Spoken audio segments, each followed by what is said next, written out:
Hey, friends, if you got this part of the video, you've got the live unedited edition Home Gadget Geeks Thursday night. It's the 8th, 8th of February, 2024.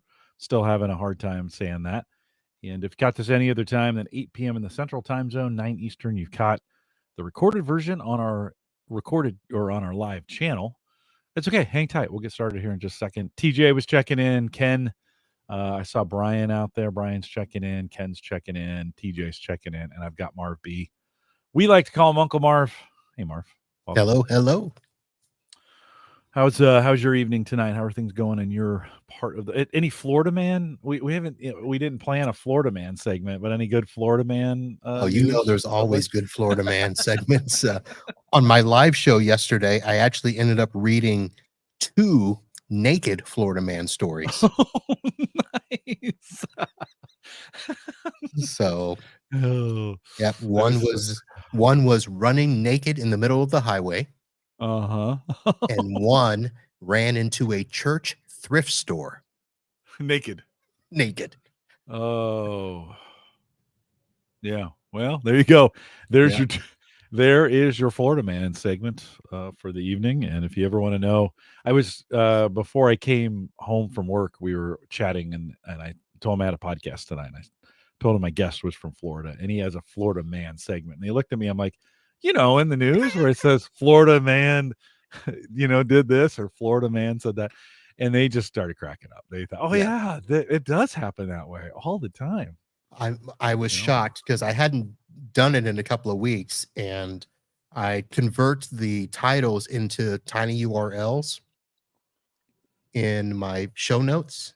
And when I went to go create it's amazing how many people are going and clicking on those stories from the podcast. That's hilarious. That is hilarious. Yeah, well, they're funny stories. Everybody likes to, everybody's like, what is going on? So Florida man.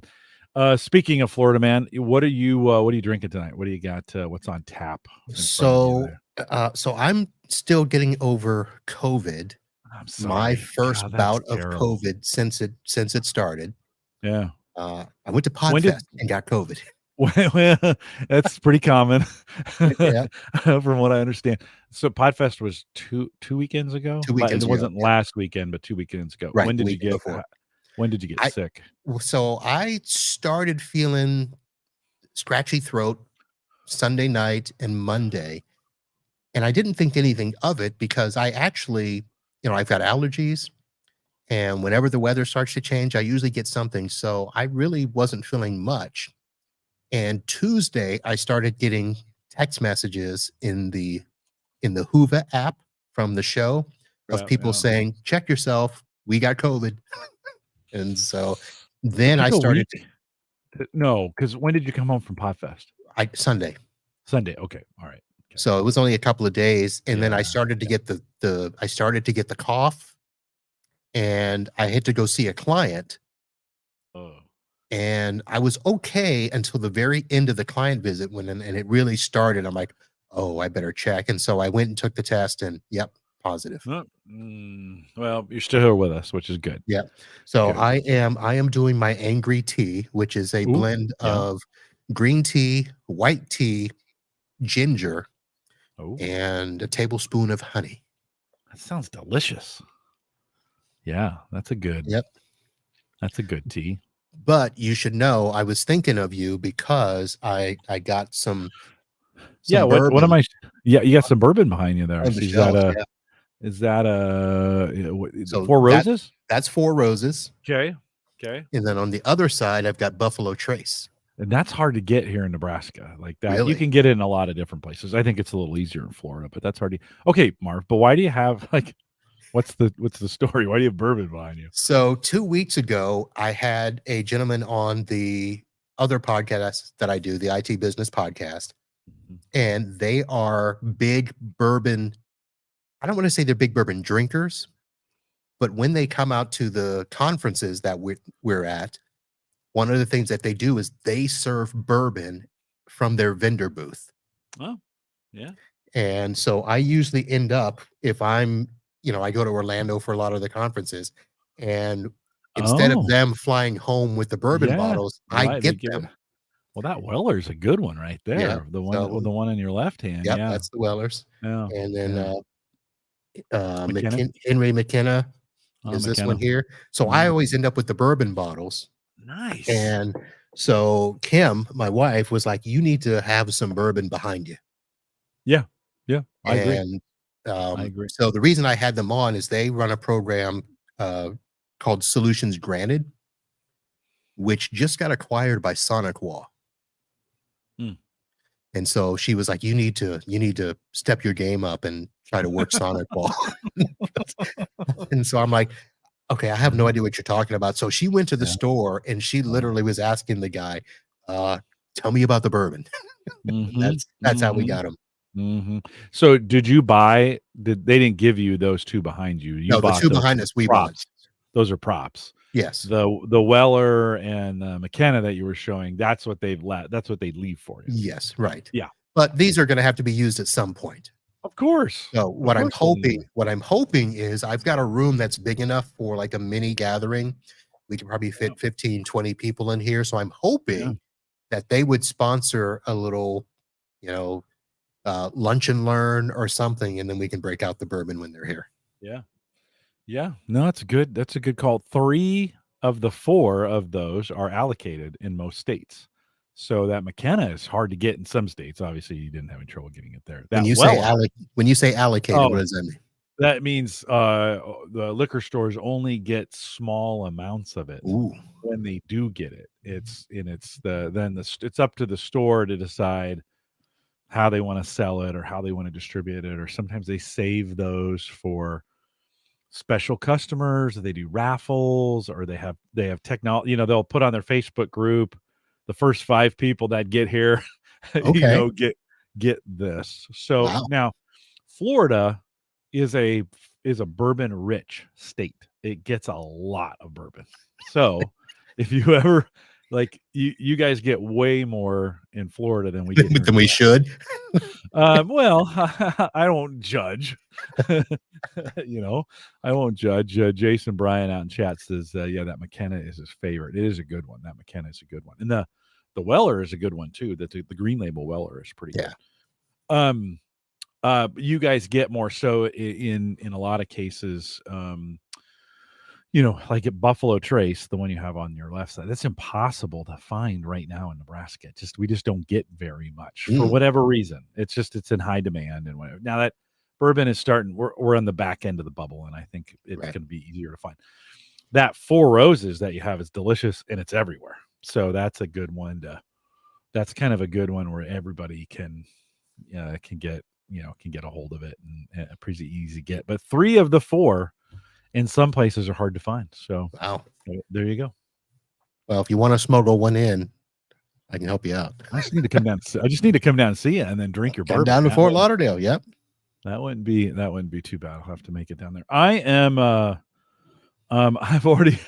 We had a work party, so I had a couple beers there and a whiskey pour there. So we're drinking Coke tonight, caffeine free Coke as part of it. But I couldn't go all the way. I needed to get a New Belgium triple, which I've really enjoyed these. These are, it's a monk recipe.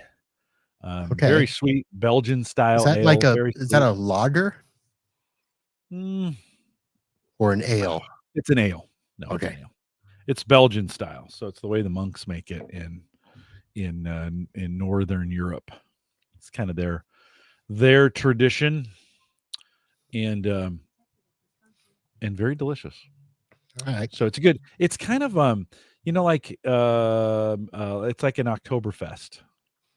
So it's got some some of the spices in it, kind of thing. It's sweet and Oh, spicy, not in the like hot spicy, but in the like Christmas spices, okay. cinnamon and some of those kinds of things. So it's All right.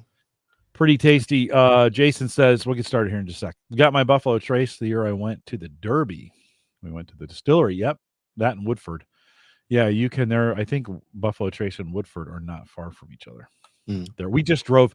It was, I was in Kentucky for my mother-in-law's funeral a couple weeks ago, and driving back, I wish we'd have stayed an extra day because we drive by all those. It's Kentucky Row. I mean, it's a Bourbon Row, the whole way Mm. back. And boy, I was thinking, Yeah. oh, Before I you should get have. started, I just noticed something. Yeah. So this is show 599 for you. Mhm. So I just recorded 597 and 598 for me today. Oh, So looks like we'll be coming up on 600 together. together. Nice. So Yeah. When will you record 600? so actually I've got 600 is going to be, I think, an audio show next week. Oh, okay. Yeah, we have Tony Rayner on next week. So Tony will be joining me for 600. I didn't plan it that way. It's just the way it goes. You were supposed to be 600, but Oh, last week I had a granddaughter last week. So last oh, Thursday well, that's much more important. in the afternoon. Yeah, in the afternoon, my daughter-in-law gave birth, and my son and daughter-in-law. So Sarah was okay. I shouldn't admit this, but I will. So I come home and Sarah's like, "So you gonna do the podcast?" I was like, "Yeah." She's like, "Really?" I was, I'm like, "Do you want me to go to the hospital?" She's like, "You should go to the hospital with me." Like, I was like, "All right, okay, I'll go." And I'm really glad I did, but I did not have the right parental hat or Mm. brain turned on. That shouldn't have even been a question. Should have come home, canceled the thing right away, and been there. But I thought, well, this baby's gonna be around a long time. I'll see it eventually. That's right.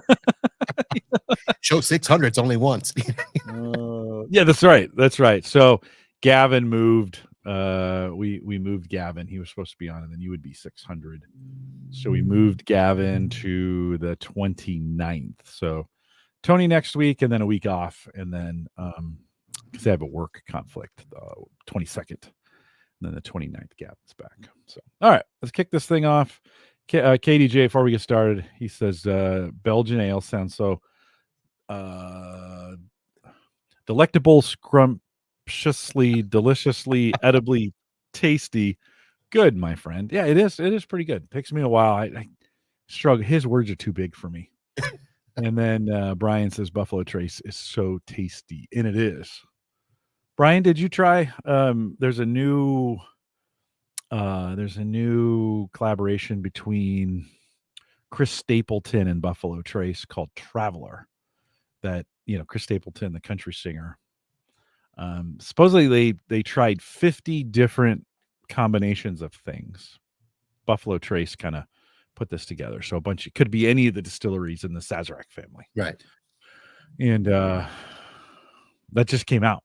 And it's been, it hasn't gotten the best reviews. It's very rye. It's very rye flavored, which some people really like.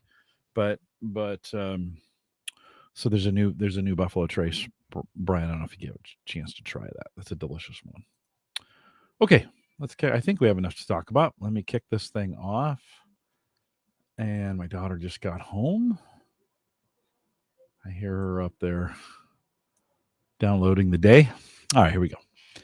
This is the Average Guy Network, and you have found Home Gadget Geeks, show number 599. So close, with Marv Bee, recorded on February 8th, 2024. Here on Home Gadget Geeks, we cover all the favorite tech gadgets that find their way into your home. News, reviews, product updates, and conversation, all for the average tech guy. I'm your host, Jim Collison, broadcasting live from the Average Guy.tv studios. And here in a beautiful Bellevue, Nebraska, it's fall spring here. Like we had 55, Marv, we had 55 today. We think that's pretty warm. But when I was talking to you about it, you're like, we're struggling at 55. Yeah. Is that right? Yeah, we don't want to get out of bed in the morning. It's 52. You got to find a jacket to get to work. Got a down jacket on and your hood up and a beanie cap on. Yeah, well, 55 today. We'll be dipping a little bit, but I always tell folks here in Nebraska, it's false spring. Like it's just trying to lure you into a false sense of security.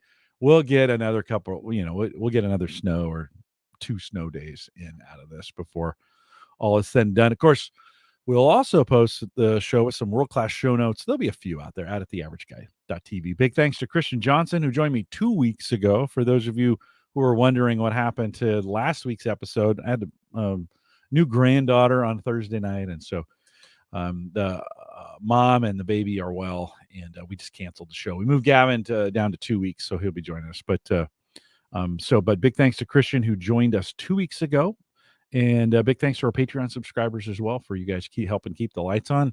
Whether you give 1 month or as long as you want, you can join the team out at theaverageguy.tv/Patreon. Marv Bee is with us, and Marv, it's always great to have you. Welcome back to Home Gadget Geeks. Well, thanks for having me.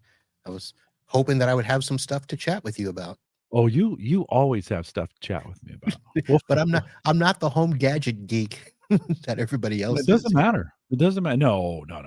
It doesn't matter. We've got some stuff to talk about. Catch us up. You are part of the IT business podcast. You're not the part. You run the thing, the IT business podcast, itbusinesspodcast.com. What's going on? What are you guys doing over there? So we've actually had a good start to the year.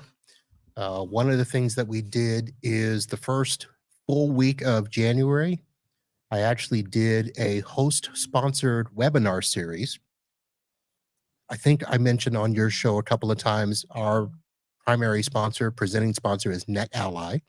They do the handheld networking tools that we've talked about, that you can go out and analyze your network. We can do Wi-Fi surveys and all that sort of stuff. So we did 3 days with them. I had another IT provider that had started using the tool for 1 day. I had a trainer on, somebody that actually trains people how to use these tools, along with the Fluke tools to do, some super certified network testing. And then the third day, we had NetAlly on themselves. They were just giving us updates on their product. I got a new one where they did some updates, and we can do snapshots. So that if I go into an office 1 week, run an analysis, throw it up to the Link Live cloud, go back the following week, run another analysis, I can actually see what had changed on the network between the weeks and compare. Nice. So that was a good feature that they had there. And then one of them, the sponsor then gave away their new AirCheck tool, which is a handheld Wi-Fi testing. It is only certified up to Wi-Fi 6. They had not ratified Wi-Fi 7 yet, but you can do all of the testing, air quality checks, and you can do Wi-Fi surveys using that handheld tester. So that was given away to a lucky listener. Wow. Now, I haven't heard Wi-Fi 7. Is that available commercially? Can you get? It is just coming out now. Very few products have it, but it will probably roll out later this year. I've been listening to the Ruckus podcast, and they've been talking about it. And in fact, they've already talked about Wi-Fi 8 and 9. Wow, so they're trying to figure out, okay, are we just going to skip over something? How Windows 95 went to 98. Mm-hmm. Right. Yeah. Well, shoot, I think most people are still thinking about 6 or 6E. Right. And I would say no. I mean, I'm still rolling out 5. Okay. Because most people aren't taking the advantage of 6. I mean, 6, to be honest with you, it might be better quality, but you don't have the range of Wi-Fi 5. Yeah. Right. It's a little bit like going from LTE to 5G, though, right? In the sense that you get a better signal. It just doesn't go as far. Right. Is that a fair? That's pretty much way to say it?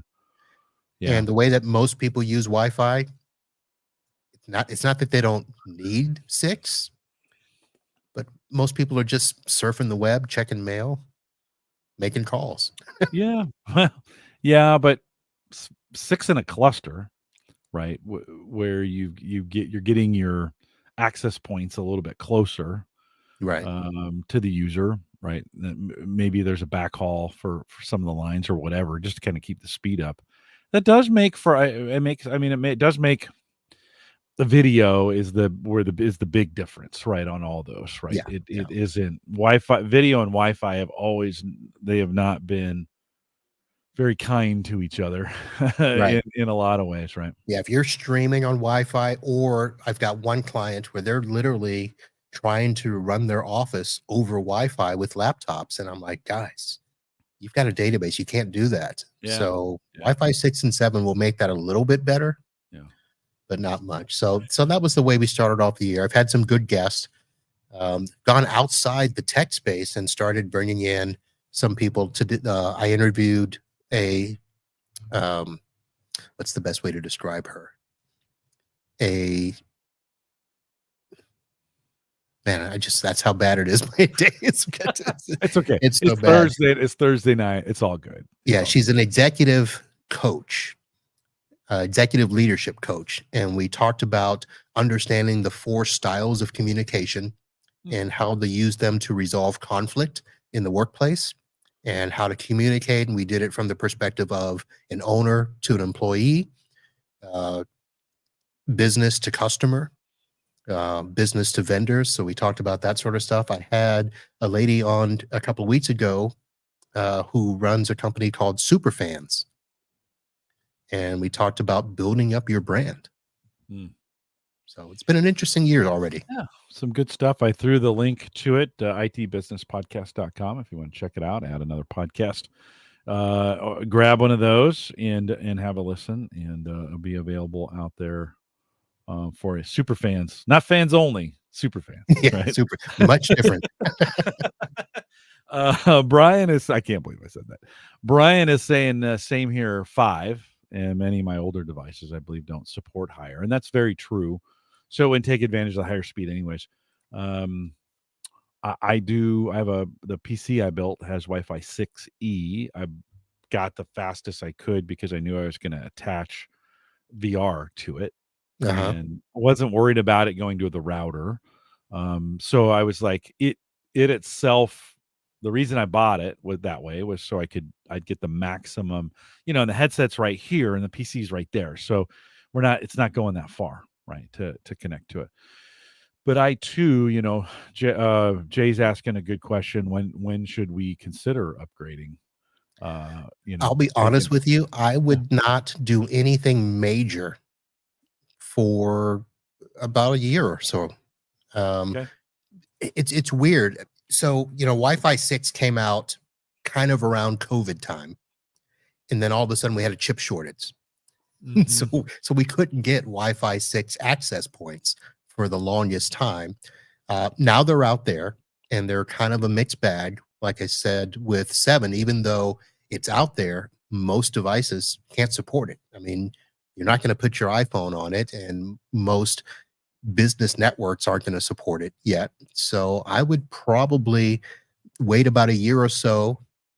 Prices will start to adjust.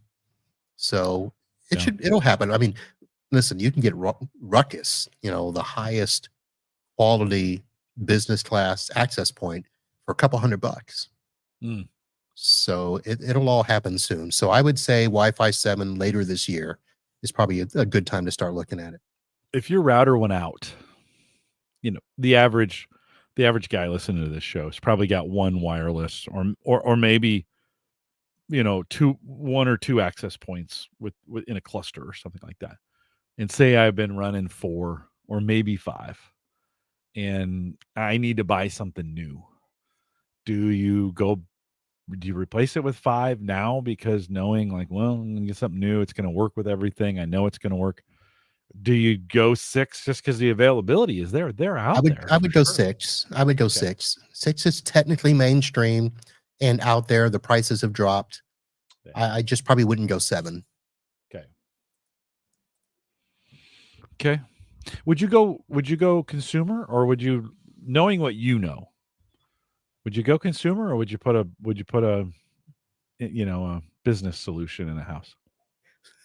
So I have Ruckus at my house. Oh, there you go. What do you think can the normal consumer do that, or are you doing it because you have access to the being able to buy it through licensing stuff, or how that works? So to be honest, consumers can do it now. Ruckus is on Amazon, and you can get the one generation back. So like the Ruckus 710, 720 series are probably the Cadillac of the Ruckus brand when it came to that. You can get those for $300 on Amazon. Now they're going to be used, but a used Ruckus is probably better than a new Netgear Linksys. I don't even know what's in Yeah. it's in the Best Yeah. Buy stores now. Yeah. Yeah. Um, I have battled through all of the Wi-Fi stuff that I can, even the business class like Ingenious and Aruba. I just don't find them as battle tested as Mm, Ruckus. mm, mm. Good to know. Those devices, the really cheap consumer grade ones are using the very cheapest chips. Right. And back in the day, you had maybe two or three Wi-Fi devices in your house hitting those things. And so they got to process what you're pushing through. And of course, that processing takes heat. And they weren't necessarily designed to take on the heat, right? And as we added more and more and more, I kept wondering why I'd have a wireless router and it just quit working because I was burning out the Yeah. chips, Yeah. right? They just getting hot. They didn't have good cooling. They didn't build them for that, kind of thing, especially some of those older ones. So I think, as we think about the new ones, and I think they're now anticipating they're getting more robust chips. I was looking at a Wi-Fi 6 access point that was consumer grade, gotten really good reviews, and it was like $400, and you're like, well, gosh, but then you saw the insides of it, and you're like, oh, okay, they actually built this with some pretty good quality Right. components, so that you're not burning that thing out. Um, TP Link would probably fall. Tony was like, TP Link, yeah, that would fall in the same class, that same consumer class. A couple questions coming in. TJ says he was on the show a couple weeks back. No point in Wi-Fi 7 yet. Wi-Fi 6 is hardly in any devices as it is, and I think Yeah. Marv, that's what you're saying. You got to think about the wife acceptance factor. Tony said my wife threatened me if I try to mess with our Eero system, and that is one of those things, right? Marv, I don't know about you, but I kind of want to put it in place, and I don't want to touch it for a couple years. Yeah. You know, I don't. Yeah. I just Yeah. I just had a customer that we removed the it wasn't the Eero, but it was the Netgear version of the mesh, the Yeah. Orbi. Yep. Orbi, which Orbi's actually a good system and it works. It's I put it in the same I saw a mention in the chat about the prosumer Ubiquity. Ubiquity I would put in between the consumer and the enterprise, that prosumer.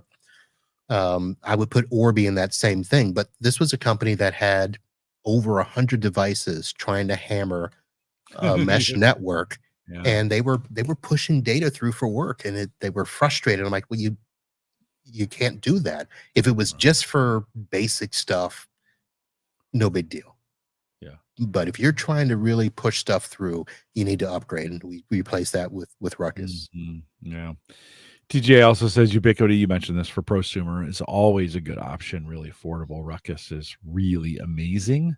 Yeah. And then he comes and says Omada is actually good at half the price of Ubiquity somehow. And yeah, TJ says the worst is Linksys. Yeah, well, in its price, you get what you pay for. Early on in this, we were buying Wi-Fi routers for $79, Yeah. and he's kind of think about it. You're like, okay, that's that chip in there, no active cooling, maybe no cooling at all on that thing, and start pushing it, and it's done, right? So, well, it's a good review. I am using a pretty old Bitdefender box router that it serves everything. It's a Wi-Fi. It's got Wi-Fi. It actually does all the DNS assignments here, and I've had it for a couple years. They replaced it once for me. I think I may be on year 3 or 4 of it, and it's got 5G. It's 2 and 5, and but I know at some point I'm going to need to replace it. And I almost, because when I bought this box, I'm like, well, I got 6 on a PC. Maybe it's time to be proactive and replace it before it goes out. But that thing may just keep going on. I don't know. If it's gone this long, it's probably just going to go for a while until the software's not supported Yeah. anymore, or whatever, right? Yeah. Do you find in the pro grade stuff that you put in, do you find if it doesn't fail, it's like one of those things, it's good if it's gonna fail, it's gonna fail pretty quick. And if it doesn't, it stays around for a while. Do you Pretty find that to much. be true? Yeah, pretty much. Yeah, it's one of those kinds of, it's like a hard drive in some regards. Like, if it survives the first month, and not always, but chances are it'll go on for a while. Well, it's got me thinking on the Wi-Fi side again. I'm always trying to push Wi-Fi out to the shed. I've got the shed on the back of my property, Right. and so I've done all these things to try and get access points, and for now I just turn on the hotspot on my phone, and that Well, works. how far is it again? 50, 60 feet, maybe So 70 feet. just get a directional Yeah, external. yeah. I could just run a line too. Like, Yeah, I you could. don't want to run a line out there or dig up your grass or whatever. No, Just no, I'd run it overhead. There's actually the old cable line, all the stuff for that is there, and then the shed sits next to the pole. So I could literally come out of the house, run across that same infrastructure and drop it down oh, and okay. just go overhead. And you can buy, I didn't realize this. You can buy outdoor rated pretty good stuff, Cat 6 or whatever, pretty cheap right now. Yeah. Like, Yeah. I was like, for what I needed, $50 maybe less, and you're like, oh, well, okay, and then I was like, yeah, but I can just turn my phone on too and make a hotspot. you know, I'm not out there Yeah, all the time. I'm out but there one it's time a week. nice. I mean, you've got how far is that from your fire pit? I mean, that's the thing. You want to be able to have Wi-Fi throughout the whole yard, right? Yeah, It just yeah. Well, always on. we never struggle with it at the fire pit, but Okay. the shed, being inside the shed, you have another layer of wood and insulation Right. blocking, blocking it, unfortunately. Every time I talk about this with Ed, this is usually because this is on Sundays. I enjoy a cigar with Ed in the shed, and I talk about it, and he's like, "Dude, you're out here one time a week. Like, just let it go. You're fine. Just use your phone." I'm like, Yeah. "Yeah, but I want better speeds. I want more speed out here. I don't need it. I don't need it. Anyways, it's a problem. I'm trying to solve for a problem I don't have. You know how that goes." Yep. You asked a interesting question of me at one point pre-show. We were talking, and and the question was this, and I'll pose it to you: Do you think we're getting a little too gadgety in our lives? I mean, are, to the sentence I just said, are we trying to solve problems that don't exist?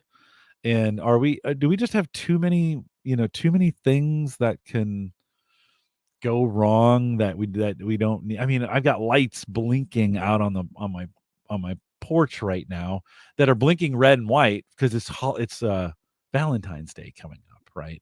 And it has an app, and I can go and change the light colors, and I'm gonna keep it up all year round so I can do different holidays. And it's got a red, white, and blue setting for 4th of July, whatever. Right. Do you think we're getting too gadgety? You know my answer. Of course, I it's mean, a setup, it's a trap. I think we are, but I do believe there are certain cases where it's cool to have gadgets in the right place at the right time. Hmm. And that lighting thing that you just mentioned, that's actually pretty cool. Just put up lights once Yeah, yeah. and you don't have to worry about taking them up and putting them down, each year. Stapled them in, leave them. And I figure, I don't know, I could run them 6 or 7 times a year based on holidays. It's got a teal and green setting that I could use for Easter, right? And just have them on all year long. But I don't know. You had something happen though at your So, place. so I've had two things happen in 2 days that I'm like, okay, this is ridiculous. And I'll start with yesterday first because it's a story you guys have been talking about these automatic yard sprinklers, over the last year. And I'm not so far as to be the person that would get that sprinkler that maps out the yard and waters just where the grass is. Yeah. Cool thing, but Yeah. a little too much for me. Right. But what I did do was I got a new automated sprinkler system that you can control with an app. So I can set the schedule, I can turn it on and off without having to go out to the physical sprinkler and do that, which it's been fine. It's even got a setting that adjusts the water based on the season. There was an optional component where we can stick it in the ground and actually measure moisture, but I didn't want to get that. So this has been fine for us until yesterday when our driveway was being painted because the wife wanted it painted.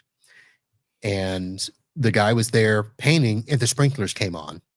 And of course, our sprinklers, they go into the driveway. No. And so she was texting me at the office saying, can you please turn the sprinklers off? Well, I was busy. I was either on a remote session or something. So I didn't see the message. And I mean, there must have been 15 text messages.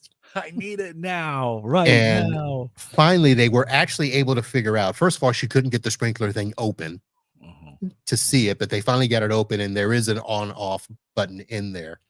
But it was just that whole idea of, she's like, he's got an app on his phone and I can't do it. You I need a thought, master okay. kill switch somewhere in the house or something, right? To say, okay, in an emergency, if you have to shut this off, Right. right. So that was the first thing that happened, Sure. which not really a big deal. Yeah. But what really got my goat. Maybe. So today we got a new coffee maker. And we've been big Keurig fans over the years. And I don't know if you want to put this in the chat or show it. Do you have a link for it? Yep, I'm putting a link in. Put it in our private. Yeah, just did that. Yep.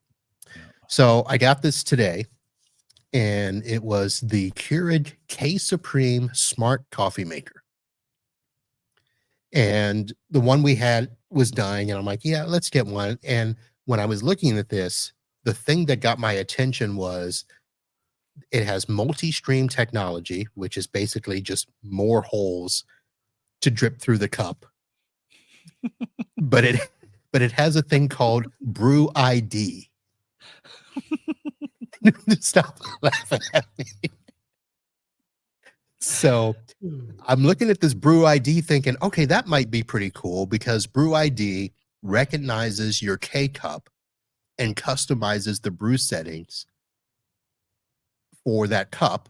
So I like different types of coffee. We switch around, and my wife does the cafe latte. So I thought, well, that'd be cool if we could go in and have it recognize the cup so that she doesn't have to fuss and do all that stuff. So great. So I got it, turned it on. I'm trying to go through the settings. And of course it says, do you want to connect to the app? I'm like, no. And it says, well, and then I went to click the Brew ID thing. It says, oh, well, you must connect to the app. So first connect to Wi-Fi. And I was like, are you kidding me? I just want a cup of coffee. I don't want to have to connect my coffee maker to the Wi-Fi to use an app to tell it to make me a cup of coffee. Yeah. You do if you want all those magic features. Like, that's just ridiculous. And of course, you can turn it on and off from the app. You can do a rinse cycle through the app. I mean, the ad says connected convenience. Yes. Brew from anywhere. And that's not really true, right? It's not like it's got an auto loader in right. So yes. I mean, if you come and put the cup in and then walk away from it, but when you just push the button, when you put and maybe it's for people who want to wake up in the morning, it's preloaded, right? Because you could put the cup in at night before you go to bed, and then start the cup. Listen, if you're having to start the cup of coffee from bed, you're running your schedule a little too tight, right? Yeah. I mean, it's got a schedule. You can schedule it to turn on and brew that cup ready. It's nice stuff. I didn't buy it for that. Yeah.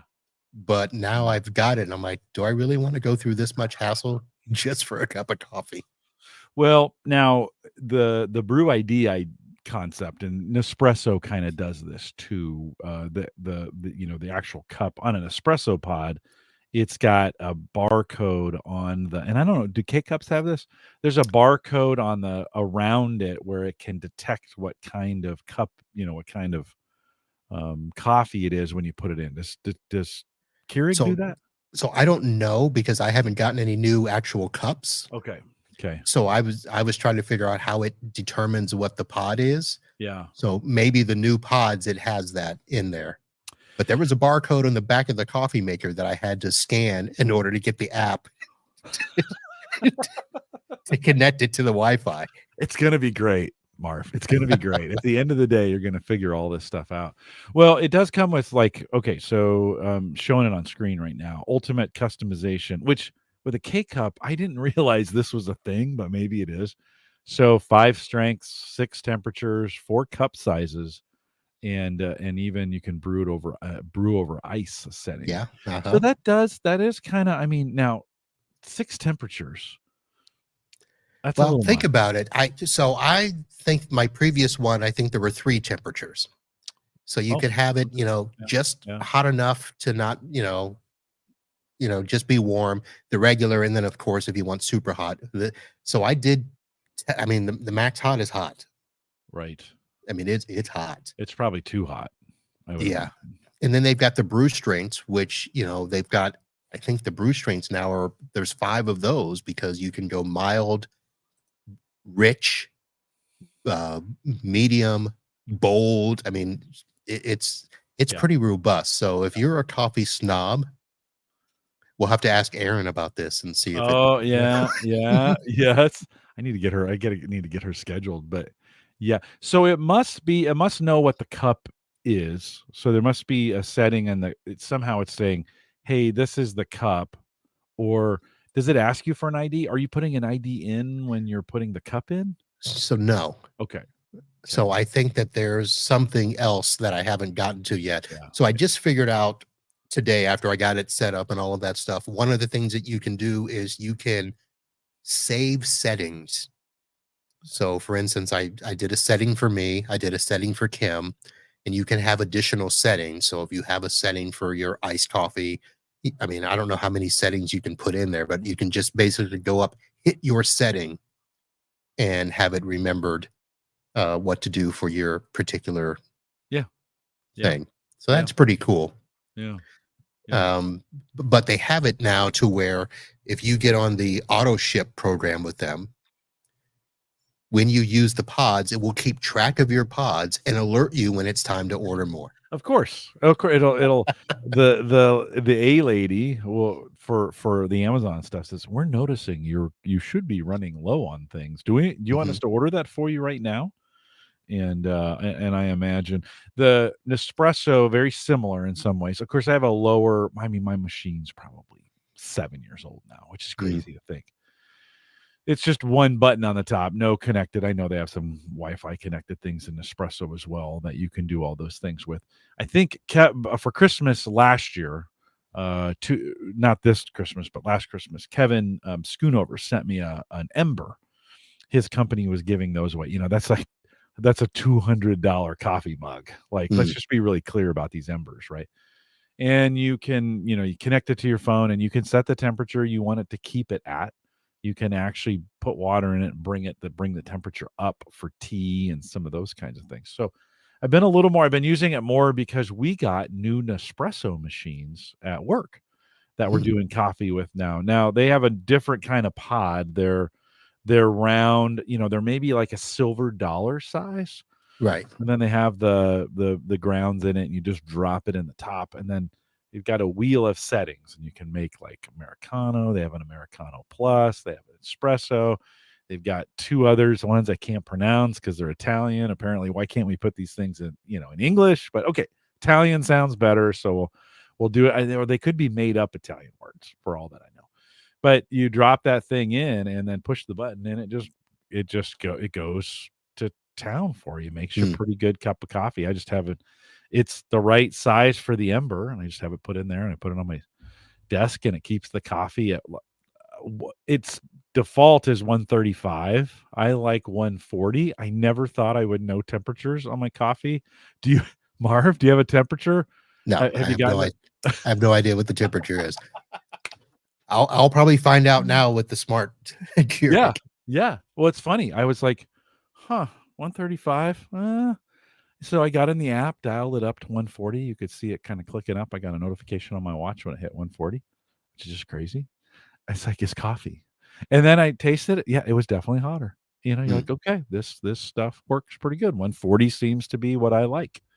To dial that stuff in. A couple comments coming in from the chat room. Joe says, hopefully it won't report to my doctor that I drink 2 cups a day. Listen, my coffee intake, my doctor would be frightened if he knew how much coffee I drank, especially now that we have these fancy coffee makers at work. Like I'm drinking at 2 in the afternoon and I'm wondering why I'm waking up at 1 in the morning and can't go back to sleep. Well, I get 8,000 milligrams of caffeine in my body. Brian says when my Keurig breaks, I may need to, replace it with that. Do you think, Marv, would you, now that you know that, would you have gotten that same coffee maker again? Or would you have gone with the slower speed one? So apparently what Keurig has done is they've made the non-smart version and the smart version that are very similar. Mm-hmm. So I could have gotten it without, all the brew ID and stuff like that. Right. And they're literally the same in terms of the buttons on the top. Price And different? the problem was it wasn't that much difference. Yeah. All of a sudden, you're like, well, I'm not going to get less for the same price, Yeah. right? And they're laughing the whole way to the bank because, like, we're going to sucker them in with the subscription program where we're just going to send the cups out to him if he's drinking too much coffee. They just keep showing up. I got checks. I must have money in the bank. I got coffee. I better drink it.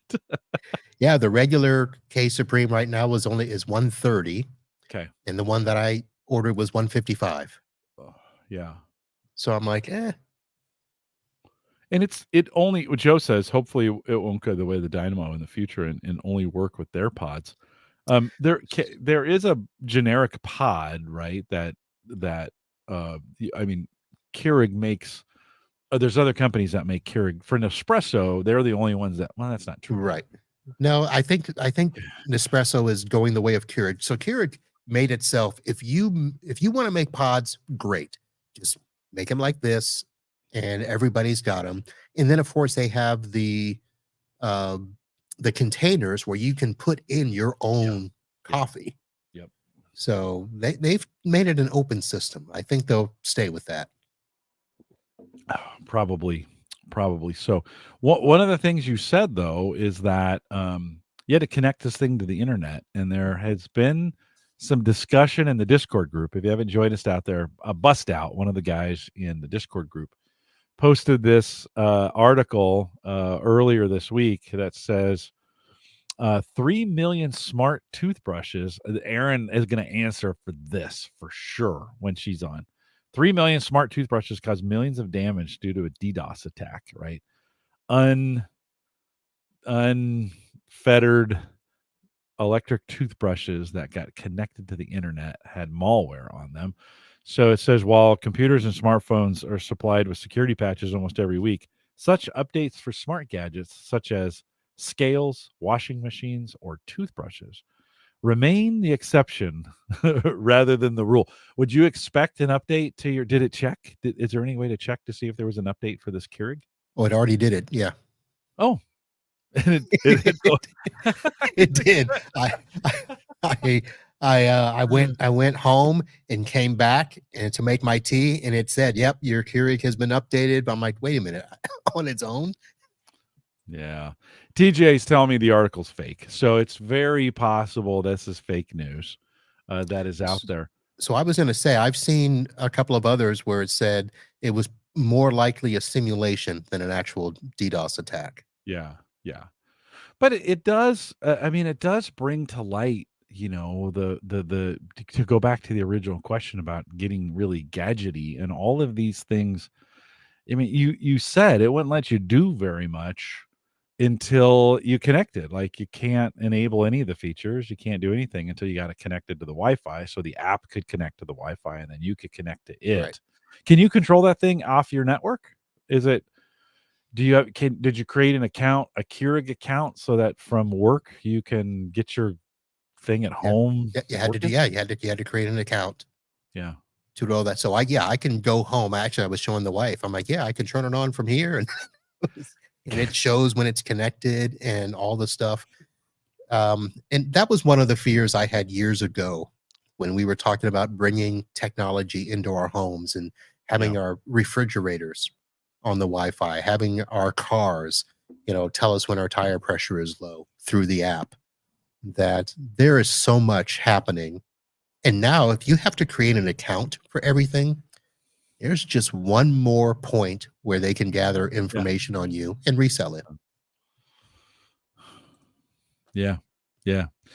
Well, you know, I keep thinking about the practicality of being able to do you so after you brew coffee, do you pop a new pod in there so it's ready to go for the next time? So in case you're do you put a new cup in there so that if you're remote and you're driving home and you think, it'd be really great is if I had a cup of coffee ready for me when I came in the house, right? Do you set I shouldn't say do you. You just got this. Do you think you'd use it that way? So this one's actually here at the office. Okay. Okay. So I did think maybe I would try it and see if it was a good thing. Whereas before I left the house, let me set a schedule and brew it so that it would be ready for me. My only concern is that maybe I don't come in Yeah. at that time and it sits there and gets cold. Well, you can invoke it. You could say at some point when you get right? Could you invoke it on the commute to say start brewing now? Oh yeah, yeah, you can manually Yeah. do that. So that would be an option. Yeah, I'm on my Yeah. way. Start brewing and Start have it doing it. ready. Got a cup of coffee ready for you when you get Yeah, there. What's the biggest cup size it makes? Like how 12, much? 12 12, ounces. 12 ounces? Yeah. Okay. Yeah, you So can't. it's 6, 8, 10, and 12. Okay. Yeah. And it probably takes 5 minutes to brew 12 ounces. So you're saving yourself So yeah, it's five, actually pretty 7 minutes. quick, but yeah, Yeah. Yeah. Yeah. 2 to 3 minutes. Yeah, it's just listen, I'm just saying that because I think sometimes I'm thinking through this like, I mean, listen, in the winter here in Nebraska, it's nice to have a remote start on your car, right? Yes. It's nice 5 minutes ahead of time, get that thing going, get the windows defrosted or whatever. Having a coffee ready for you, I don't know. I don't maybe that's a good thing to have a Wi-Fi connected. Because here's what I would do, and when I used to order from Starbucks all the time, there was a stoplight on my way into work that I knew that if I at that stoplight ordered my Starbucks, they would be putting it out just as I walked in the store or Mm, close, right? okay. Something close. Because I'm crazy that way. I figure I test all these things out and try it. I want to try and time it perfectly. So that's what I would do with this Keurig is I'd load it and have it ready to go, and then at some point in the commute, I would bring up the app and hit the button. Except I'd be bouncing around in the car and I'd hit the wrong button, and then I'd be like, "Oh darn it!" Then my phone would fall off the dash. Yeah. But you Yeah, know what the problem with me here is? Even though that coffee maker is here at my office, yeah. I live a block from home. So how lazy would I Yeah, be if I'm well, like, honey, I well, got to start the coffee maker before I head over to the office. yeah. I mean, it's bad enough that I Yeah, get in the car yeah. and drive to work every day. That's true. What a walk it's 5-minute drive, so that makes it a No, 20-minute walk? it's not Or even a 1-minute drive. oh, oh. It's literally the next block. Okay, I got you. I got you. I got you. You could just so it's a 1-minute drive, 5-minute walk. Yeah. If you yeah, yeah. Well, so you could you could start the coffee as you're leaving the front door, walk over to the office, and Yeah. it would be ready for you. Yeah. Yes. Yeah. Well, I loved it. I'd love for it to have a loader, right? That would make If more sense. if it had the loader. Now, what I'm thinking is there's got to be a version at some point because one of the things that I really like is to grind my own beans. So I would love to have a bean loader that I could schedule, and it would grab the beans, Yeah. pull them in, grind them, brew them. Then Yeah. that Yeah. would make a whole lot of sense. Yeah. They have, I mean, we just got a new at work. We got a new one of those kinds of machines where it's got two hoppers on the top and you can choose between the two different kinds of beans and Hmm. and this morning there were like 15 people lined up to use that thing. And I'm like, guys, it's just coffee. It's just coffee. I know it's magic coffee, but it's just coffee. So Yeah. yeah. Oh, the technology that goes into just getting a cup of the crazy thing is we just got so we're getting all these new coffee, these gadgety coffee makers, and they're pretty cool. But they had just replaced the regular drip ones with a really good with a brand new, brand new head device on them that was brewing really good drip coffee. Like, and you walk up to it and you pull the handle and coffee comes out and it fills up your cup and then you walk away. No grinding, no, Right. right. And it was pretty good coffee. It was actually pretty good. And then we replaced all the hubs now have Nespresso pods in them, which is Right. pretty cool. Which is pretty cool. And some pretty good stuff. So it's been one of those things we're using to bring people back. Like, hey, come back into the office. We have really great coffee. See how it works. We'll see Yeah. how it works. People are excited about it. They're like, because it's important. When the coffee's bad, it's I was going to say, if there are people that go to Starbucks and it saves them 6, 7, $8 a day oh for to get the sure. coffee at work, nah. Yeah, no, for sure. For sure. And it's just the right size. It brews 8, I think the Nespresso ones brew like 8 ounces, and I think the Mhm. cup I have is 10. So it's the perfect size. Take the Ember cup over, brew it, set it on my desk. I can walk away. It'll stay the same temperature, whatever. It's a pretty good system now. So it's so good. I usually brew coffee on my drive in this morning. And this morning I forgot, and I'm like, that's all right. I'll just get coffee when I get to work. So it stopped me from swinging by a Starbucks or something. But There you're you go. right, $6 or $7. Yeah. Starbucks, you're killing us. Um, well, we'll have to follow up. I'll ping Erin on this. We'll see what she thinks on the when we get her back on. Keurig, did you go Keurig just because that's what you're used to? Did you consider Nespresso in the? No, we are Keurig at the office and the home. Okay. So much so that I've got two sides to the office, and we've got where my studio is actually an open area that, when we have people over, it's more than a conference room. We can sit and hang out. I've got the TV up. We can host, little lunches and stuff here. So we've got a kitchen area, and we have the Keurig Duo on this side where it can do a regular cup or it can do a carafe. Oh, okay. Yeah, that's So a nice. Yeah. Do those take special pots for the no, for the craft? same No, pods. same pots. Yep. And then for the carafe, you would just put in your regular, Folgers, packets or whatever, Oh, okay. and it takes that stuff. Okay. So you wouldn't use the pod for a carafe. Well, okay, I gotcha. I gotcha. Okay. What an industry just to get caffeine in the Yeah. mornings, dirty water into our systems. Well, Joe says out in chat, he says my washer notifies me in the app on the app, and this would maybe be handy on a watch too when it's done. Other than that, and telling me when the jet dry is empty, which is it's helpful, That's right? probably the big thing when the jet Yeah, dry is empty. yeah, that's helpful. I haven't figured out what it's good for. So that's not a bad some of those kinds of notifications can be helpful. Tony says my LG fridge ice maker failed after just 18 months. It has a smart app function, but doesn't seem to work Mm. with their app. This is the thing that worries me about a smart fridge or a smart oven. Some of those big or a dishwasher, some of those big appliances. We only replace them 10, 15 years, right? I mean, they generally give us a pretty good and then I mean, think of all the things that change in 10 or 15 years Yeah. in that app. That app's not going to stay working for that long. Then what do you do? Right. you know? So maybe we are getting a little too gadgety. Just saying. That could be. Could be. Okay, speaking of gadgets, you showed me a few gadgets. I'm most interested in, because we talk about this. We've talked about this on Ask the Podcast Coach when I spend time with Dave Jackson on Saturday Right. mornings. But you have a Stream Deck there on your desk, right? Yes. Um, are you using it? I mean, what'd you get it for? Why do you have S- it?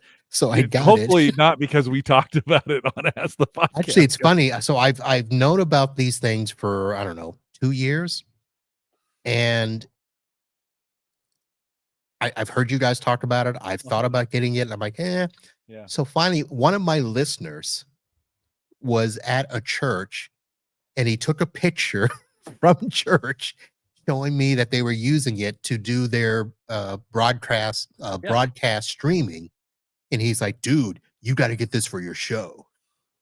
And so I'm like, all right. So I got it. I got it 2 weeks ago, but I haven't, I mean, I unboxed it, I plugged it in, but I haven't figured out how I'm going to use it yet.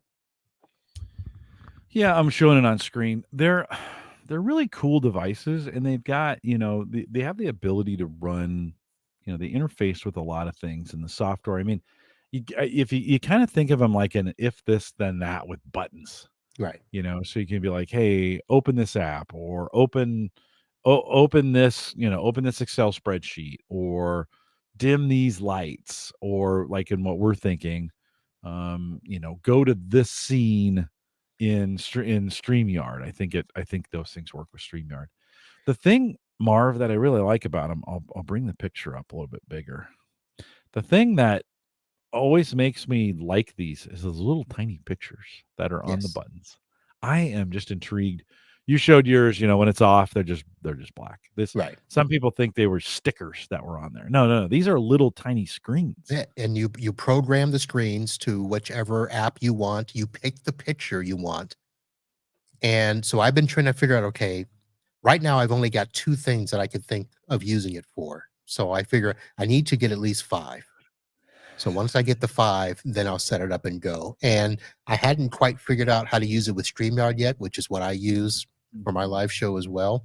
So I'm going to do that. And then I want to be able to, the way that I've seen most people use it is to open up apps on their computer Yeah. that they're, screen sharing, or it can set out little tweets and posts. Hey, we're live now. Come join us.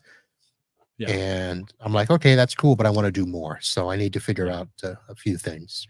Can you do multi-page on those? Is one of those like Yes. next Yes. page? So you can, there's 15, right? Yeah. I Five think you times can three. do, I think you can do 4 pages on this one. Volume, the one I'm looking at here on screen, volume might be a handy, if you're turning like if you've got speakers, are you ever playing anything out loud, watching YouTube videos, or do you always have headphones on when you're doing that? I always have the headphones on.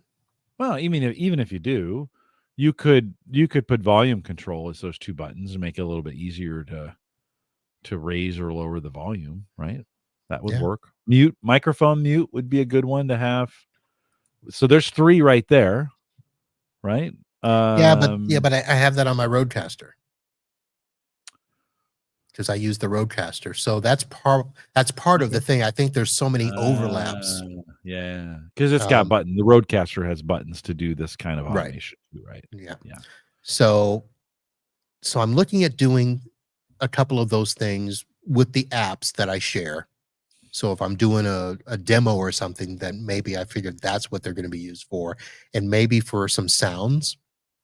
So I know my Rodecaster has sound pads, but I could do additional sounds Yep. on the Stream Yep. Deck Yeah. for that. So that was something I was thinking of. And then of course I'm getting cameras, but I don't know if the cameras will work Are you with this or getting not. what kind of cameras are you getting? So I'm getting a weird Logitech Mevo, Okay. which is a 3 camera set. Let me give you this link here. So it supposedly allows you to do live streamcast directly from the camera. So if I'm out remote, which I do a lot of remote podcasts, I'll go out to conferences and do stuff there. And being able to do a multi-camera live stream from these cameras, I'm thinking that might be something that's good. And I can also use them as a webcam in place of what I'm using now, if necessary. They can record directly onto themselves, or you can use an app and use it with whichever platform you're using. So Zoom, StreamYard, I can use that. So that's something I'm looking at. It's $1,000, Mark. Yes, it is. That's why that's why we have sponsors. Yeah. And so when you're thinking about 3 camera, I mean, the average person needs 1 camera for Zoom, right at home, whatever. What you'd have a forward fit. What are you hoping to do with the other 2? So for the most part, it's more when I'm doing those remote sessions where I might not be able to do a camera if we're not sitting side by side with a webcam.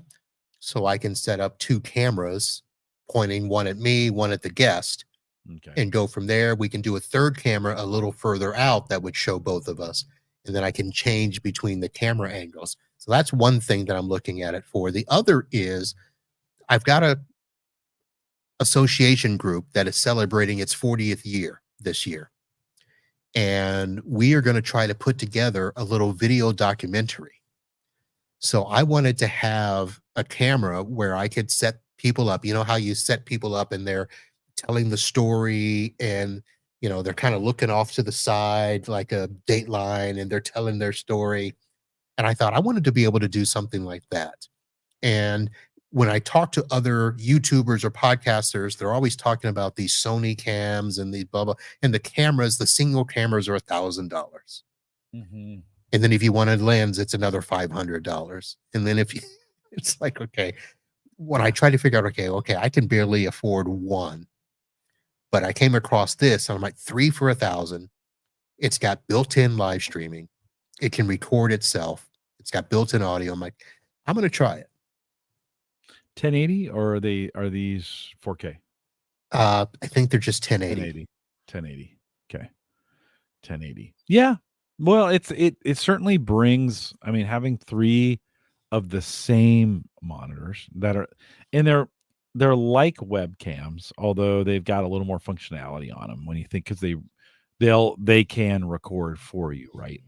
Yes. You don't have to have them attached, but you can use them as a webcam if you want to. Good quality, a little bit bigger of a sensor, I think just a smidge bigger than you'd get out of a regular webcam. At least I hope, for that price. A pretty decent 4K webcam is $200 maybe if you were going to get one of decent quality. Yeah. So, you'd hope this would be a little bit bigger for 300. If you're thinking 333 each, whatever, for $1,000. Right. Yeah. So have you bought them, or are you just thinking about it? Oh, they're on their way. They were supposed to be here today. They were supposed to be here today. Yeah. The other thing that with this Mevo platform, you can actually bring in other cameras.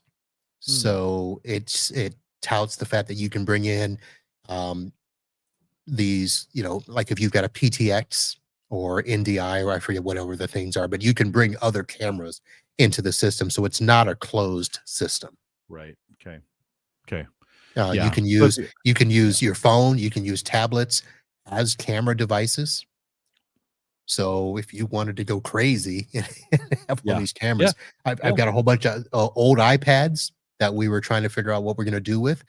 I might set those up and use them as broadcasting. Do they have dual cameras on those iPads? Is there front and back facing cameras on the iPads? Yes. Yeah. And which is better? Is the one facing out or the front facing one better? I think the one facing out is better. It's better. Okay. Yeah. Yeah. Well, especially a phone. That's where, a good iPhone that you could, you might be, the example they have on Amazon is somebody doing a cooking demonstration, right, or whatever. So you got a camera coming straight on, one then focused on the range Yep. of where things are being cooked, and then maybe one from a side view to get some B-roll or whatever. And that's the whole reason I was thinking of it, is if I ever wanted to do an actual demo from here, I could have a camera focused down, and I could show my networking tools, my apps and stuff. So that would be pretty cool. You know what you could do is you could take one and focus it on the Keurig, and then start streaming when you turn the Keurig on before you leave the house to know, right? You could call it the Keurig cam, and There you would go. watch as you're walking from your house to the office. You could be watching a streaming of it brewing for you. Oh, that'd be awesome. How awesome would that be? That'd be cool. Talk about solving problems you don't have. I wonder if I can make that go viral. Just, I bet if you posted that to YouTube and people would watch I could do coffee. Reel. We could do the iced coffee. We can do the coffee latte. I mean, yeah, we could do all of that. Yeah, it's called the Brew Channel. And that make a great reel, right? I mean, ASMR, isn't that right? That of the sound of the coffee pouring into on Ask the Podcast Coach, people they don't do it too much anymore, but they used to always comment Dave plays the coffee drinking sound. Yeah, when I pour the coffee. It was the funniest thing. One time he played that sound and I was away from the microphone, because I always do the coffee pour around my microphone, and somebody went, "Wait, that's a sound effect." They thought the whole time it was the actual sound. Yeah, so there you go. So you could do you could have a coffee monitor, a brew cam. You can have your brew cam going on. Could you also you said, we'll wrap it up with this. You had a Hero Pro 11 that didn't work out for you. Could you use, just a separate, before you talk about that, why you had to send it back? Could you use a Hero camera as a webcam or as a camera in this new Logitech setup? Well, that's the reason I sent it back. Okay. Because I researched a whole bunch of stuff, and I wanted the ability to have a camera on the go, but then also use it as a webcam. And there's this weird glitch with GoPros that if you put it in webcam mode, all it does is show the GoPro logo. It won't work in webcam. And it wasn't until after I got it and went to research it that, like, oh yeah, it won't work as a webcam. And I'm like, then why do you say it works as a webcam? Yeah. Those, I haven't heard a lot of people having a lot of success with those working as webcams. Yeah. So to be honest, I don't know if it would work in this setup. I have a feeling no. Yeah. Well, but you have 3. So, you'd be, when are you gonna do that? When are you gonna use them? And when are you gonna, is this gonna go on the IT Pro or podcast, or how are you gonna use them? So I will probably, I've got a project I've got to do this weekend. We've got to go to my nephew's birthday, and of course it's the big game. Oh, that's right. I didn't know. I wasn't even aware that there was a Super Bowl this weekend. Yeah, as you have the wrong color shirt on for your team. Oh, is that the throwback jersey? This is the salute to service. There you go. Yeah, when they come from a few years ago. So yeah, but somebody mentioned that in chat. I have for the audio folks, I have a Kansas City Chiefs green hoodie on. Yeah. So I will probably try to at least get it set up on Saturday. I don't know. I may not be watching you and Dave Saturday morning. Oh, definitely. Well, it's okay if you don't. Well, that's so cool. I'll probably get it set up. My hope is my live stream next Wednesday night, I would have it set up. If it has good resolution and lighting, that's my only fear, is I got to have some light. So I even have so the Logitech meetup cam that we put in conference rooms. So I brought that over here and tried to use that as a webcam, and it works. But this is the Logitech Brio. Yep. And it's like 5 times brighter than the Logitech Meetup. And the Meetup is this big, huge honking Sensor thing. might be smaller. Yeah, but So the meetup one, does it have all the rotating yes. zoom Yep. mechanical zoom? Yeah, I bet that sensor's a little bit smaller. Or Probably. yeah, or same size, but because of the depth of the mechanical depth of the zoom, it's not letting enough it's not letting enough light in. Yeah. I'd imagine So something like that. so I'm hoping that these will be similar to this Logitech Brio. If they are, then I'll use it on Yeah, next I week's bet they are. live show. Okay. I'll have to check it out. I'll have to see how that goes for them. I have a Brio that I use here, and pretty good little camera, Yeah. little webcam. So Tony's going to be on next week. He had mentioned in chat that he and Ed both have bought that little Pocket 3, that little gimbal. Tony, what was thrown chat? What the retail on that was? I forget.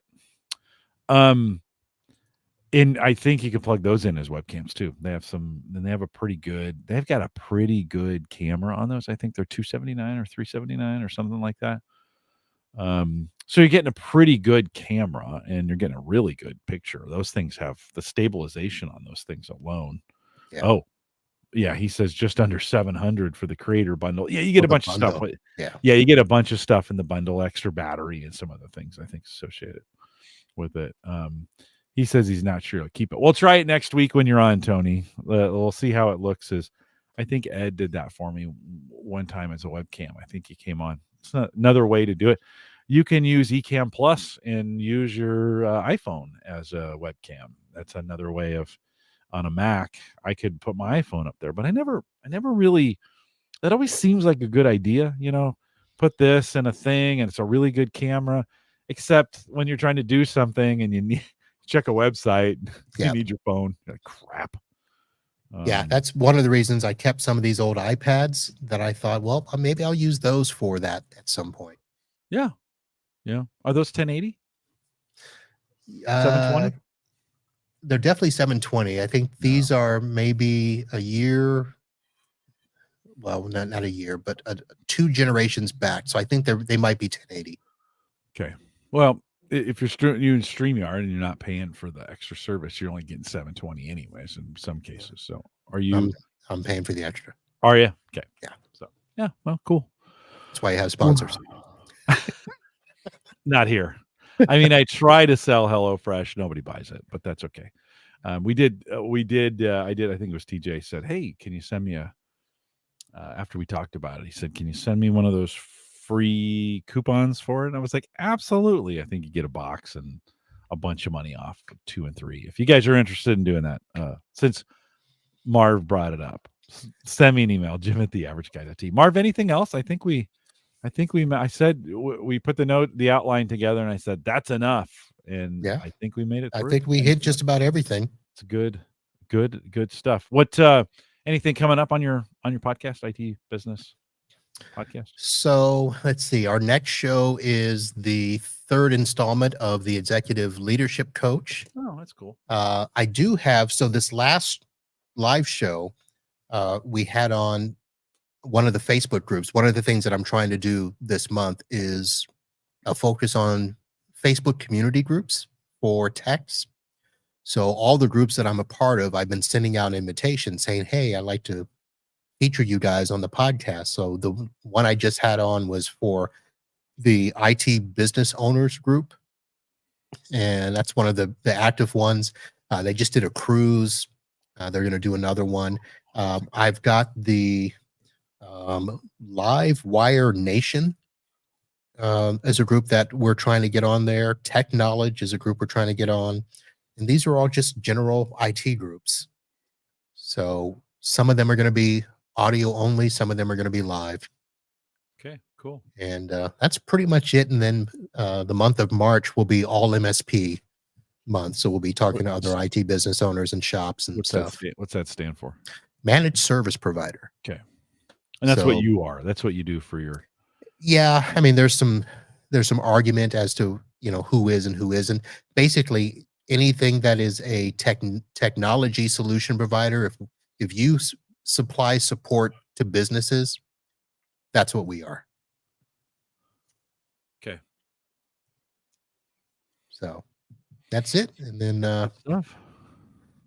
I'm sure I'll have some cool stuff this summer. We're trying to do a solo tech series this summer. Oh, well, So fun. we're going to focus on people that are either doing it part-time or have just started and they're on their own as a solo tech trying to figure out how to navigate this business. So we are going to do, I think it's right now, it's a 7-part series. And we're going to talk about everything from, leaving your job, getting started, how to get customers, how to market, how to do your books. We're going to have a whole series on that. So that may be something people might be interested in. Yeah. Yeah. Check it out. itbusinesspodcast.com. And you can see what's been done and what's coming up. Joe, we'll wrap it with this. Joe says in the chat, I go on cruise to get away from IT, not do more of it. As you said that, I thought, we've been talking about doing a tech meetup forever. And I had to see if I can't do a destination. I don't want to bring people to Omaha, just to be really clear. Really? I should see. Yeah, I just don't want to do it here. I don't know why. I just don't want to do it here. But I had to see about doing a destination one where, I have a company set it up and I get 30 people to show Come up here. to it. Yeah, there you go. Fort Lauderdale. Come here. Fort Lauderdale. Yeah. Yeah. Yeah. I was thinking more like the Whiskey Trail. But I mean, you got something a little more fun. You have plenty of whiskey down there, apparently. I got bourbon and beach. Come on. I know. How are the beaches? Are they pretty good? This side of the state, they're decent. Okay. But if you want the clean white sand with lots of shells, that's the other coast. That's the other side. And it's only about an hour and 15 minutes away. So you can still do both. Come here, hang out, and then take a day trip over to Naples, Sanibel. Jump on a bus and a bunch of tech, a bunch of really untanned tech guys coming off the bus in a white beach. And then have me drive you. That would be awesome. That would be awesome. Come on, why do you yeah, come on down. Put your sunscreen on. Well, I have to think about doing something like that. Marv, thanks. Always great to hang out with you. Thanks for coming on. And even though you always say, I don't know what we're going to talk about, and I say, well, I have plenty to talk about. Thanks for jumping in. Appreciate it. All right. Thanks for having me, and happy to be back anytime you need me. Yeah. Can you hang out for a minute while I close things up? I sure can. Okay. Sounds good. Just a reminder, if you want to join us in the Facebook group, no, that's not true. In the Discord group, you can send us an email. No, don't do that either. I'm not sure where I am at the moment. Head out to theaverageguy.tv/Discord and we'll get that there. Leave me a message if you'd like a question and want to get on the show. Just get your message on the show. Send me or go to homegadgetgeeks.com. It's been a long day, friends. So I just appreciate you guys staying this late. TheAverageGuy.tv, both web and media hosting. Remember, that's both web and media hosting. Powered by Maple Grove Partners. Get secure, reliable, high-speed hosting from people that you know and you trust. You know that's Christian. Does a bang-up job over there. Plans start as little as $10 a month, and the dude does just about anything. So visit Maple Grove Partners. There's a sponsor for you.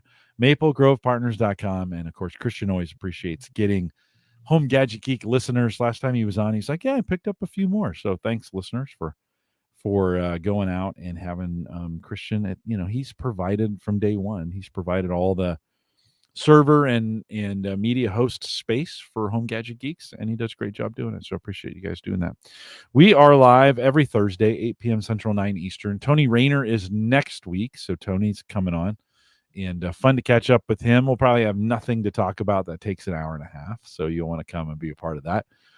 We're off the week after that. I've got a work conflict I'm doing 6 podcasts in a week for work, and so we got a lot to do. So we're taking that week off, and then we're back. Gavin Campbell is back. He got rescheduled from my granddaughter's birthday, literal birthday.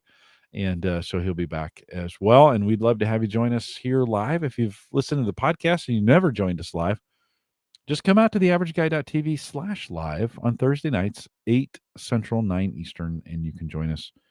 Follow me on YouTube and you'll get a notification of it.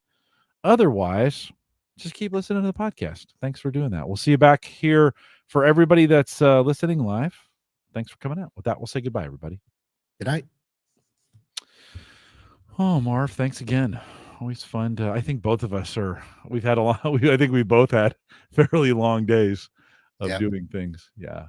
It's surprising. It was an awards kind of learning day for us. So all day, we had learning sessions, and then they'd break in with department awards. And Gallup does the awards thing really, really well. They're very good at that part of the business. Sometimes that comes off clunky or cheesy or demotivating. Like, you don't want to give away awards and actually demotivate people, and they do a nice job. But a day like that, back and forth, learning, doing this, whatever, happy hour, it's exhausting. Oh yeah. It's like, I can imagine. Got done today. I'm like, man, I need to go back to work to get some rest. I'm tired. I am tired. And then our VPN went down, and we're not going to have it available tomorrow. And so everybody, if you're working, nobody's working from home tomorrow. They were like, sorry guys, you're going to have to come in on a Friday too. On a Friday. Yeah, we're going to have some unhappy people tomorrow. We are going to have some unhappy. Do you actually have, does everybody have a spot in the office? Like, are there people that are 100% remote? Yes. Okay. And they have to come in? Ooh.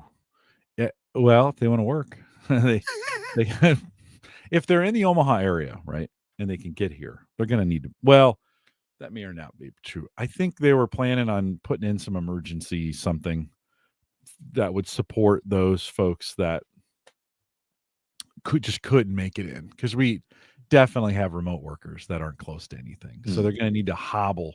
But I mean, we talked about this on the Wi-Fi segment.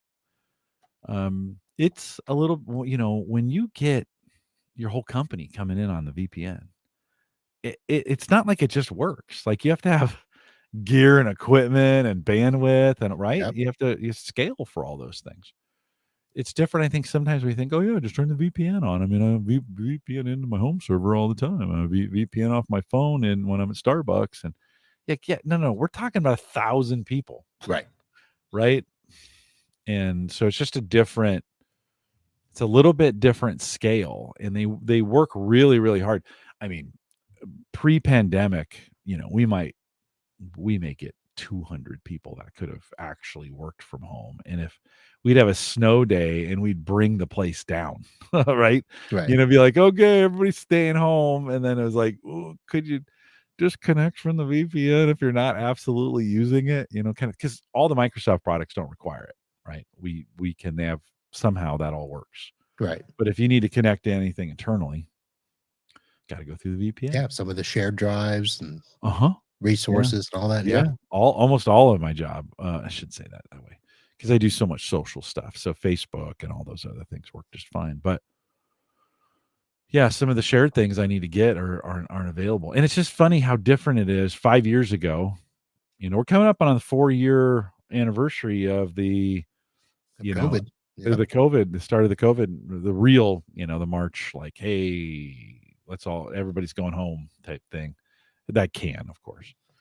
It is amazing, because so I've got a couple of law firms that are struggling, because as they're interviewing new staff, attorneys and secretaries, they're facing that battle where people don't want to come into an office. I know. And they're like, well, we need you to come in. And they're like, no, the world can work remote. Yeah. And it's kind of expected. Like, and it's hard. The Gallup data that we have it's not favorable towards full remote. It kind of shows there's the more hybrid model is a way more effective, way more engaging model, right? We're figuring that out. I mean, in most cases, we're 3 days a week, And for a lot of people, that means home on Monday, home on Friday, and then you're in Tuesday, Wednesday, Thursday. Then we started doing a lot of things to engage teams while they're in, because that's the whole point. Right. Like, you're together, do things together. That's the whole purpose of this. It's more than just being in the office. You're in the office to be together, to collaborate, to have conversations, to have quick conversations, to do some updates, to get some well-being stuff going on, right? Yeah. Yeah, So that's the whole thing. Yeah, they're fighting this whole thing when an attorney's like, I just need to see my secretary from time to time. yeah, yeah, yeah. Review papers and stuff, and it not everything can be done by remote video. No. Though, that being said, during COVID, there was nobody better than me at that. And I would, people would try to I'd be like, hey, let's chat. And they'd be like, okay, and I'd call them on Teams and they would not have their camera on. I'm like, no, no, no, no, no, no, no, no, no, no. Yeah. No, no, no. Turn that camera on. Well, I'm not ready. Well, okay. First of all, you need to be ready. You're at work. Yes. Be ready. Like, second of all, I don't care if you're in your pajamas. I don't give two anythings about what you look like at the moment. First of all, you should have gotten ready. That was one thing I remember in March of 2020, thinking to myself, okay, I'm not going to fall into the trap of waking up and going right to work. I'm going to treat it like I treat every other work day, and get up and get a shower and get ready and be ready. Even though I'm Right. going to sit down here, be ready type deal. I was just not going to fall into that trap. But that never, the remoteness, I could be 100% remote, Right. but I demand video for everything. I don't know. I know there are some tech companies that claim to be 100% remote, but in my mind, there's still times that I have to go on site to clients. Yeah. There's times where I need to have a client meet me here at the office, bring a machine. I need a space to set up, a quick network sort of a thing. So I can't imagine 100% remote. The hybrid idea, yeah, I get. Yeah. But the funny thing is during COVID, even though everybody else shut down, we didn't miss a day of work. Yeah. Yep. One, because we're a block from the office. Right. And it's just me and the wife. So we just kept coming to work. 70% of our clients are attorneys. They were considered essential. Yeah. Yeah. So, You're so going they still in. worked. So we had to make them remote and we had to work. So it was interesting. So nothing really changed for us. So I always had that work, thing. I got up, came into the office and got to it. We just did, speaking of attorneys, we just did a big estate planning cycle with an attorney that we found who just did a great job with us. We hadn't had wills or power of attorney, financial power of attorneys, or health power of attorneys set for like 25 years. I pulled the old will and I'm like, oh my God, this was before we even moved to Nebraska. I was still in the military, right? Type deal. It had been a long time. So we sat, I called her and we set an appointment. I said, what? So you want to send me a Zoom link? I mean, I'm assuming you're just going to want to zoom in. And she's like, oh, no, no, no, no, no. I really prefer to meet in the office with people. Can you just come in? We had to go all the way across town, like all the way across town. She's like, I know it's a long way, but really, really like to meet with my clients in person type deal. Nice. And I was like, oh, yeah, that's fine. I mean, we'll come out. It's not a big deal. I just assumed for her sake, it was going to be done via Zoom. And so I was just assuming, yeah, they're going to do it the most efficient way. But we went out twice and it was really good to sit down and go through all those things, get updated on, like the power of attorney stuff, knowing all those pieces that have to kind of go in. We had to have conversations with the kids, like, okay, here's the deal. And the most awkward one is, hey, we're setting these power of attorneys, and these medical power attorneys give you the responsibility to say no more, no more, right? And it's funny how my kids responded to that. The three older ones were like, no I don't want that responsibility. And my two younger ones were like, absolutely, we can do this. Wow. Yeah. They were like, yeah, yeah, we can. I'm like, you know, you're going to have to kill me at some point, right? And they were like, yeah. I was like, wait a minute. You just gave us a legal way to do it, Dad. That's all. I know. Exactly. Yeah, they were cool about it. They were like, we actually separated those two, the you know, the financial responsibilities and the health responsibilities. We separated them on the kids' side, so that typically in some families, one person, you know, one of the children has all that responsibility. It's designated, right? Yeah. And, He was like, I don't want to make the DNR. Don't make me make that. He'll go, I'll make financial decisions all day. Don't make me do that. My daughter was like, I can totally kill you. and that seems odd from a librarian. Yes. Yeah. But she can, next time she's on, I'll have to quiz her on like, so what were you thinking when we ask you that question, you know? And because she's pretty mild mannered, but she was like, yeah, no, I think I'll be able to, if we get now, you know, the chances are she's only gonna have to make that for one of us, right? So but it was good to go through that process, you know, and start saying, okay, well, let's start setting stuff up, and then, you know, start thinking about, you know, she recommends every year you review it and some of those kinds of things. Ironically, almost zero tech associated with it. It's you know, it's just paperwork. It's paper. It's paperwork. Yep. Yeah. Check this box, sign here. Exactly. So, guys, listening live, thanks for coming out. We'll see you next week. Come out and join us. Tony's on, and thanks for coming out. Marv, hang on one second for me. We'll see you guys next week. Take care.